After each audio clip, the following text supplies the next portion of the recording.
जगद्विख्यात असलेल्या शिर्डीच्या साईबाबांच्या दर्शनासाठी देश-विदेशातील लाखो भाविक भक्त शिर्डी येथील मंदिरात येत असतात. परंतु साई संस्थानला धमकीचा मेल आल्यानं मोठी खळबळ उडाली आहे. जम्मू काश्मीरमधील पहलगाम येथे 22 एप्रिल रोजी झालेल्या दहशतवादी हल्ल्याच्या पार्श्वभूमीवर देशातील वातावरण अगोदरच ढवळून निघालेलं असताना मात्र साईबाबा मंदिर पाईप बॉम्बनं उडवून देण्याची धमकी मेलद्वारे देण्यात आलेली आहे. त्यामुळे साई संस्थान आणि पोलीस प्रशासन यांनी अलर्ट जारी केलेला असून खबरदारी म्हणून अतिरिक्त सुरक्षा देखील तैनात करण्यात आलेली आहे.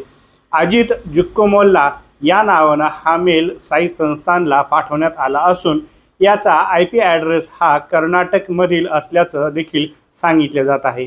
धमकीचा मेल साई संस्थानला प्राप्त झाल्यानंतर साई संस्थाननं आपली सुरक्षा यंत्रणा अलर्ट केली आहे. तसंच भाविकांनी येथे येण्यासाठी घाबरून जाऊ नये असं आवाहन देखील त्यांनी केलेलं आहे. धमकीच्या मेलमध्ये प्रामुख्यानं फर्स्ट पहलगाम नेक्स्ट शिर्डी असं लिहिलं आहे. तसंच तामिळनाडूमधील जब्बार सादिक आणि जब्बार सईद यांची गुन्ह्यांतून मुक्तता करण्यात यावी अशी मागणी देखील या मेलच्या माध्यमातून करण्यात आलेली आहे.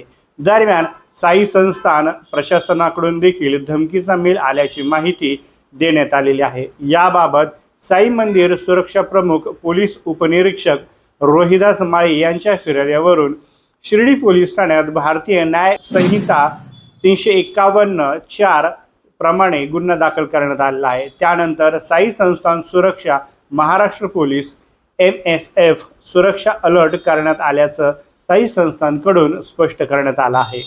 धमकीच्या पार्श्वभूमीवर साई मंदिराची BDS आणि डॉग स्क्वॉडसह पथकानं कसून तपासणी केलेली आहे.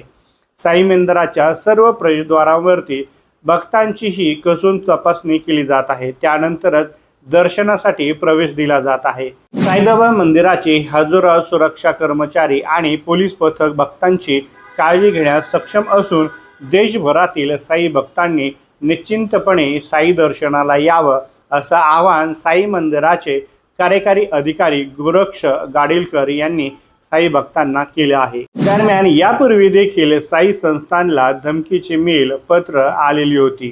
त्यावेळी पोलीस तपासात हे मेल आणि पत्र फेक असल्याचं समोर आलं होतं. अशातच साई संस्थानला पुन्हा धमकीचा मेल आल्याने खोडसाळपणातून कोणी हे कृत्य केले आहे का या अनुषंगाने देखील पोलिसांकडून पुढील तपास केला जात आहे. दरम्यान शुक्रवारीच केंद्रीय मंत्री CR पाटील यांनी साई समाधीचं दर्शन घेतलं होतं. त्यावेळी त्यांनी पहलगाम